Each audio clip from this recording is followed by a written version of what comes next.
السلام علیکم ناظرین، پروگرام توسا کی آواز کے ساتھ میں ہوں آپ کا ہوسٹ یا خان بزدار۔ میرے ساتھ موجود ہیں مشتاق حسین بھائی، معروف تجزیہ نگار ہیں۔ میں اپنے پروگرام دیکھنے والے تمام ناظرین کو خوش آمدید کہتا ہوں۔ مشتاق بھی کل سے ایک ایشو سوشل میڈیا پر وائرل ہے۔ ایک ہماری کوئی سلمان کی بیٹی ہے، انہوں نے کہا کہ ہم ایمرجنسی میں اسپتال گئے اور وہاں کارڈیک یونٹ میں کوئی بھی ڈاکٹر موجود نہیں تھا، جس کی وجہ سے میرے والد صاحب جو کہ سردار عمر خان بزدار کے قریبی ساتھیوں میں ان کا شمار ہوتا ہے، انہوں نے سردار عمر خان بزدار کو کال کی مگر مجھے کوئی رسپانس نہیں ملا۔ جس کے بعد میں سردار عمر خان کی رہائش گاہ پر پہنچی تو وہاں پر سیکورٹی اہلکاروں نے مجھے اندر جانے سے روک دیا۔ جس کے بعد میں نے سردار عمر خان بزدار کو کال کی تو انہوں نے میرے ساتھ ناروا رویہ رکھا، اور اسی کے ساتھ ہی اسی رودات کو سناتے ہوئے انہوں نے سردار عمر خان بزدار پر کرپشن کے الزامات بھی لگا دیے۔ انہوں نے کہا کسی سے 2 لاکھ تو کسی سے 8 لاکھ لیے جا رہے ہیں۔ تو میں ایک جرگہ بلاؤں گی اور اس جرگے میں تمام قبائلی عمائدین شامل ہوں گے اور وہ اس میں اپنی رودات بیان کریں گی۔ آپ کیا سمجھتے ہیں؟ آپ اس ویڈیو کو یا اس خاتون کے موقف کو کیا سمجھتے ہیں؟ یاجب بھائی، توسا کی آواز کے توسط سے میں ناظرین کو سب کچھ ایک عیاں کر دوں گا کہ یہ ہوتا کیا ہے اور کیسے یہ صدباب ان کا ہوتا ہے۔ تو میں اس بیٹی کو جو ہے نا بالکل برملا یہ کہوں گا کہ جب وہ کارڈیالوجی وارڈ میں گئی تو وہاں کارڈیالوجی وارڈ کی ایک اہمیت یہ ہے کہ وہ راولپنڈی کے ساتھ انٹرنیٹ کے ذریعے منسلک ہے۔ وہاں پر ڈاکٹر کا نہ ہونا تو یہ تو بنتا ہی نہیں ہے۔ اور دوسری بات یہ ہے کہ اگر آپ عام وارڈ میں بھی چلے جائیں یا ہسپتال کے کسی شعبے میں بھی چلے جائیں تو وہاں آپ کو CCTV کیمرے ملیں گے، وہاں پہ بھی آپ دیکھا جا سکتا ہے کہ حقائق کیا ہیں۔ اس سے جو ہے نا حقائق تک پہنچنے میں ہمیں مدد مل سکتی ہے۔ تو اس جو کارڈیالوجی وارڈ ہے، میں اس سے اتفاق نہیں کرتا کہ وہاں ڈاکٹر جو ہے نا ڈیوٹی پہ موجود نہ ہو۔ دوسرا سوال جو آپ کا بنتا ہے کہ جب اسے کوئی ہسپتال سے رسپانس نہیں ملا تو وہ سردار عمر خان بزدار سے ملنے کے لیے چلی جاتی ہیں۔ تو صاف سی بات ہے، اتنا بڑا عہدہ ہے اور سردار عمر خان کے پاس بھی اتنا بڑا عہدہ ہے، اس کے پاس بھی سیکورٹی کے جو ہے نا خدشات رہتے ہیں۔ تو میں نہیں سمجھتا کہ وہاں کسی کو روکا جاتا ہے، بالکل نہیں روکا جاتا، عام رعایا کو بھی ملنے دیا جاتا ہے۔ تو اگر اس کو روکا بھی گیا ہے تو جو ہے نا میں اس کی بھرپور مذمت کروں گا، لیکن یہ سوال نہیں بنتا کہ ان کو روکا جائے گا، کیونکہ اب ان کے پاس جو سیکورٹی کے خدشات ہیں، ہو سکتا ہے کہ آنے والے لمحے میں کچھ بھی ہو سکتا ہے۔ بالکل۔ آپ کا جو ہے تیسرا سوال جو بنتا ہے وہ یہ ہے کہ وہ بیٹی ہماری کہتی ہے کہ میں جرگہ بلاؤں گی، سردار صاحبان کو اکٹھا کروں گی اور اپنے تحفظات جو ہے نا ان کے سامنے رکھوں گی۔ انہوں نے وہاں پہ ان پہ سردار عمر خان بزدار پہ کرپشن کے الزامات بھی لگا دیے ہیں۔ تو میں سمجھتا ہوں کہ جب مخالفین کے سروں سے پانی گزر جاتا ہے تو وہ اس طرح کے اونچے ہتھ کنڈے کرتے ہیں۔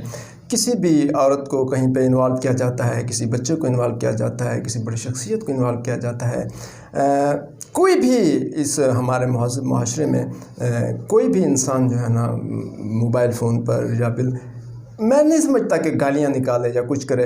اور یہ تو وہ لوگ ہیں جو ہمارے سیاستدان جو سلجھے ہوئے باوقار نمائندے ہوتے ہیں، جو کہ ہماری نمائندگی کر رہے ہوتے ہیں۔ تو اس بارے جو ہے نا یہ اتنی آسانی سے نہیں ہوتا کہ وہ جرگہ بلائے گی، سردار صاحبان کو اکٹھا کرے گی، ان کے خلاف پروف دے گی۔ ابھی دیکھیں، ابھی اس کے پاس سب ثبوت آ گئے، پہلے ثبوت وہ کہاں تھے؟ کچھ بھی نہیں ہوتا۔ یہ پروپیگنڈے ہوتے ہیں، جھوٹے پروپیگنڈے ہوتے ہیں۔ اوپر سے 11 کروڑ عوام کا جو ہے نا وزیر اعلیٰ بیٹھا ہے، اس کو جو ہے نا بدنام کرنے کی یہ سازش ہو سکتی ہے۔ سردار عمر خان بزدار پر کیچڑ اچھال کر سردار عثمان خان بزدار پر جو ہے نا اونچے ہتھ کنڈے استعمال ہو سکتے ہیں۔ لیکن میرے خیال کے مطابق مخالفین کو پھر سے منہ کی کھانی پڑے گی، اس میں کوئی دم نہیں ہے، کوئی یہ کرپشن کے جو ثبوت نہیں ہوتے۔ جی، مطلب یہ ٹارگٹ سردار عمر خان بزدار نہیں، وزیر اعلیٰ پنجاب سردار عثمان احمد خان بزدار ہیں۔ بالکل۔ ہمارے بھی کچھ بلوچی روایات ہوتی ہیں، بلوچی روایات میں جتنی عزت احترام عورت کو دیا جاتا ہے، جو مقام عورت کو دیا جاتا ہے، وہ کسی اور معاشرے میں اس کی مثالیں نہیں ملتی۔ کل سے کافی سارے دوستوں نے سوشل میڈیا پہ جو شاہ سے زیادہ شاہ کے وفادار بننے کی کوشش کر رہے ہیں، انہوں نے اس ہماری بیٹی کے خلاف بہت ساری ایسے القابات ان کو نوازا ہے، ایسے گھٹیا الفاظ استعمال کیے ہیں، جس کی جتنی مذمت کی جائے کم ہے۔ میرا نہیں خیال کہ اگر انہوں نے اپنے مسائل پہ تھوڑی سی بات کر لی ہے تو اس کو کوئی دوسرا رنگ دیا جائے۔ آپ کی بات کافی حد تک ٹھیک ہو سکتی ہے کہ اس کے پیچھے کئی محرکات ہو سکتے ہیں، کئی پراپیگنڈے ہو سکتے ہیں۔ چلے مشتاق بھائی، یہ تو ایشو ہو گیا۔ تو کل ایک اور ایشو بھی ہوا ہے کہ شہر میں ایک بندہ آٹا لینے گیا ہے اور اس کا موٹر سائیکل چوری ہو گیا ہے، اور پچھلے 3 سے 4 دنوں میں تونسہ سٹی کے اندر تقریباً کوئی 4 سے 5 موٹر سائیکل چوری ہو چکے ہیں، جو شہر کے اندر سے چوری ہو چکے ہیں، اور چوری کی وارداتوں میں بتدریج اضافہ ہی ہوتا جا رہا ہے۔ اس حوالے سے آپ کیا کہیں گے کہ تونسہ پولیس کیا کر رہی ہے اور اس کی کیا کارکردگی ہے؟ یا بھائی، یہ تو مجھے ایک بہت اچھا خاصا مذاق لگتا ہے۔ یہ پتہ نہیں آپ نے ایسے سوال کر دیا ہے کہ میں تو سمجھتا ہوں کہ سب سے پہلے انتظامیہ کی نااہلی ہے کہ وہ جو ہے نا عوام کو اس طرح ذلیل و خوار کر رہی ہے، عام شہری کو جو ہے نا اس کی تذلیل کی جا رہی ہے۔ میں نے وہاں جا کر بالکل دیکھا ہے وہاں پر عوام کس طرح جو ہے نا، میں نے 1-2 بندے سے بھی بات کی کہ اگر آپ کو یہ 850 روپے میں ایک تھیلا مل رہا ہے تو 500 روپیہ آپ کی جو ہے نا ایک دن کی دہاڑی بھی بنتی ہے، آپ مزدوری پہ جائیں تو وہ 1350 روپیہ بنے گا۔ تو 1350 روپے میں آپ سیدھا کسی دکاندار کے پاس جائیں اور وہ جو ہے نا آپ کو ایک اچھی معیار کا جو ہے نا آٹا فراہم کرے گا۔ اگر دیکھا جائے تو یہاں پر آٹے کا معیار بھی بیکار ہے، اور یہاں پر جو ملازمین لگائے جاتے ہیں، پٹواری لگائے جاتے ہیں، یہاں پر پولیس اہلکار لگائے جاتے ہیں، ان کے بھی کنٹرول میں نہیں رہتا، اور ہمارے شہر کے بزرگ، بچے اور عورتیں جس طرح تذلیل صبح سے شام تک وہاں پر کافی لائنیں لگی ہوئی ہوتی ہیں اس کی وجہ سے۔ اگر ایک آٹے کی ٹرالی وہاں پر آتی ہے تو اس کو اگر دیکھا جائے کہ شہر میں 10 سے 15 جو ٹیل سٹورز موجود ہیں اور ایسے دکانداروں کے پوائنٹ بنے ہوئے ہیں جہاں جو ہے نا یہ وہاں پر آٹا فراہم کر دیں تو میرے خیال ان لائنوں سے بچا جا سکتا ہے۔ یہ پولیس کی انتہائی نااہلی ہے کہ تونسہ شہر میں اب وارداتیں عروج پر پہنچ چکی ہیں۔ آپ نے دیکھا ہوگا کہ تونسہ شہر کے دل کلمہ چوک میں بھی کئی وارداتیں ہو چکی ہیں، جہاں پر واردات کرنا بالکل جو ہے نا ایسے ہے جیسے جوہری کی دکان سے سونا چرانا ہو۔ تو اس میں جو ہے نا میں سمجھتا ہوں کہ اگر ٹی ایم میں آفس آپ جائیں تو وہاں آپ کو کلمہ چوک کی جو ہے نا فوٹیج یا سی ٹی وی کیمرے لگے ہوئے ہیں، وہ وہاں سے مانیٹر کر رہے ہیں۔ آفیسران جو ہے نا باہر نہیں نکلتے۔ اسسٹنٹ کمشنر کا تو ہم نے چہرہ بھی نہیں دیکھا، اس کو چاہیے تھا کہ وہ جو ہے نا انتظامی امور اپنے سنبھالتے اور انہیں احسن طریقے سے سر انجام دیتے۔ پولیس پر یہ ایک سوالیہ نشان بنتا ہے کہ پولیس اب کر کیا رہی ہے۔ پولیس کو چاہیے تھا کہ فوری طور پر ان پر ایکشن کرتی اور ان محرکات کو تلاش کر کے دیکھتی کہ یہ جو ہے نا کیسے عمل میں آ رہا ہے اور ان کے سہولت کار کیا ہیں، ان تک پہنچا کیسے جا سکتا ہے۔ میرے خیال کے مطابق اس وقت جو اے ایس پی صاحب آئے ہوئے ہیں یہ بھی ابھی نوجوان ہیں، یہ تجربہ کار نہیں ہیں، اور ایس ایچ او صاحب جو کافی تجربہ رکھتے ہیں، میرے خیال کے مطابق اسے ہینڈل کرنا چاہیے تھا کہ یہ چوری کی وارداتیں دیکھیں اگر عام شہری کو تحفظ دیں۔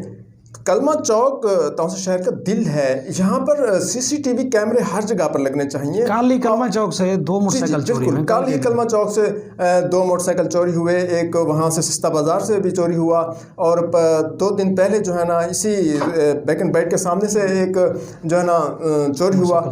تو یہ انتظامیہ پر، یہ بالکل پولیس پر جو ہے نا ایک سوالیہ نشان بنتا ہے۔ دن دہاڑے یہ چوری کی وارداتیں یقیناً ہمارے لیے باعث پریشانی ہے، ہر شہری کے لیے باعث پریشانی ہے، اور یہ انتظامیہ کی کارکردگی پر سوالیہ نشان بھی ہوتے ہیں۔ اچھا مشتاق بھائی، اب ایک اور اہم ایشو کی طرف آتے ہیں۔ آپ کی کل کی ویڈیو بھی بہت سارے دوستوں نے دیکھی ہے۔ ہاشمی چوک پہ جو چوک ہاشم کی جانب جو لگایا گیا ہے، وہ گھوڑا لگایا گیا، جو ایک اسٹیچو لگایا گیا ہے، اس کے بارے میں آپ کی کیا رائے ہے کہ وہ مجسمہ کس طرف ہونا چاہیے تھا، یا اس کی جگہ بہت سارے شہریوں کی ڈیمانڈ ہے کہ ہم یونان صغیر کہلاتے ہیں، ہمیں کوئی قلم کتاب اس طرح کا جو دوسرے شہروں میں دیکھنے کو ملتا ہے تربت میں یا دوسری جگہوں پہ، تو اس ٹائپ کا ایک مجسمہ لگایا جاتا جس میں صرف قلم کتاب ہوتی۔ سب سے پہلے تو میں یونان صغیر کے لوگوں کو سلیوٹ کروں گا کہ خود کو یونان صغیر کے باسی بھی کہتے ہیں اور اپنے حقوق کا جو ہے نا تحفظ بھی نہیں کر سکتے۔ سوشل میڈیا پر انہیں چاہیے تھا، ہر بندہ اپنا ذہن رکھتا ہے۔ میں سمجھتا ہوں کہ سوشل میڈیا آج ایک اہم ستون کی اہمیت اختیار کر چکا ہے۔ اسے آپ اپنے مسائل کی ڈھال بنا کر کسی طرح بھی اپنا کام نکلوا سکتے ہیں۔ بات کی سمتی سے تحصیل توسہ شریف میں ترقیاتی کام تو ہو رہے ہیں، لیکن اسے بطور ایک تجربہ گاہ جو ہے نا لیا جا رہا ہے۔ اگر آپ دنیا کے کسی بھی مہذب معاشرے یا مغرب میں چلے جائیں تو ایسے اسٹیچوز آپ کو ملیں گے۔ جب وہاں پر یہ ایسے اسٹیچوز لگائے جاتے ہیں تو وہاں پر باقاعدہ طور پر جو ہے نا چوک ڈیزائن کیے جاتے ہیں اور ان کی جگہ رکھی جاتی ہے، اور وہاں ان کو ٹریفک سگنل دیے جاتے ہیں تاکہ آنے جانے والی عوام کو مشکلات کا سامنا نہ کرنا پڑے۔ تو ہماری انتظامیہ اتنی نااہل ہے، یہ بند کمروں میں بیٹھ کر جب باہر ہی نہیں نکلے گی تو ایسے حالات پیدا ہوں گے۔ میں وہاں گیا، وہاں پر میں نے جو ہے نا ان لوگوں سے پوچھا تو انہوں نے کہا کہ ہمیں انتظامیہ نے جہاں لگانے کی اجازت دی ہے تو چوک کے ایک سائڈ پر جو ہے نا کھمبے لگے ہوئے ہیں، کھمبوں کے آگے جو ہے نا وہاں پر وہ مجسمہ لگا دیا گیا۔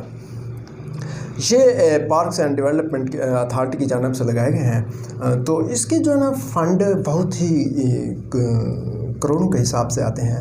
ہماری خوش قسمتی ہے کہ سردار عثمان خان بزدار کے پاس اس وقت وزارت اعلیٰ پنجاب وہ عہدہ ہے جو وسائل اور اختیارات کے حوالے سے وزیر اعظم پاکستان سے اہم عہدہ ہے، اور ہمارے پاس فنڈنگ آ تو رہی ہے لیکن اسے اس طرح کرپشن کی دلدل میں دھکیل دیا جا رہا ہے کہ مجھے سمجھ نہیں آتی۔ یقین کرو یحییٰ بھائی کہ دل خون کے آنسو ہوتا ہے۔ اگر وہاں پر چوک بنایا جاتا، چوک کو ڈیزائن کیا جاتا اور اس کو چوک کے درمیان میں اس اسٹیچو کو لگایا جاتا تو میرا خیال ہے کہ وہ شہر کی خوبصورتی میں بھی اضافہ کرتا۔ اور دیکھیں وہ انڈس ہائی وے پر موجود ہے، جب انڈس ہائی وے پر ادھر کی ٹریفک یا ادھر کی ٹریفک گزرتی تو ایک اچھا تاثر جاتا کہ توسہ خوبصورت شہر ہے۔ اس کو خوبصورت بنانے میں اب انتظامیہ نے کردار ادا کرنا ہے۔ میں نے سردار صاحب سے اپیل کیا ہے کہ آپ کے پاس ہیلی کاپٹر تو ہے، آپ روزانہ آیا کریں، شام کو 5-10 منٹ آپ نے جو ہے نا ان منصوبوں کی نگرانی خود کیا کریں۔ یہاں انتظامیہ اتنی نااہل ہو چکی ہے، تو یونان صغیر کے لوگوں کا بھی یہ حق بنتا ہے کہ وہ ان چیزوں کو پرکھیں کہ کہاں پر کیا کرپشن ہو رہی ہے۔ ان کی آواز، اگر وہ اپنی آواز خود نہیں بن سکتے تو وہ ہمیں بتائیں، ہم جو ہے نا ان کا تحفظ یقینی بنائیں گے۔ باقی رہی قلم کتاب بالکل ہماری پہچان ہے۔ آپ نے دیکھا ہوگا کہ چوک ہاشم پر بارڈ کیچر لگایا گیا، وہ توسہ شریف کی عوام کی تضحیق کر رہا تھا۔ وہ توسہ شریف کی عوام سوشل میڈیا پہ کافی اس ایشو کو ہائی لائٹ کیا گیا جس کے بعد اسے ریموو کر دیا گیا۔ بالکل اسے جو ہے نا ریموو کر دیا گیا۔ آپ نے دیکھا ہوگا کہ وہی ہاشم چوک کتنا خوبصورت تھا، وہاں قرآنی آیات کندہ تھیں اور ایک اچھا خاصا مینار تھا جو ہماری نشاندہی کرتا تھا داخلی راستہ ہے۔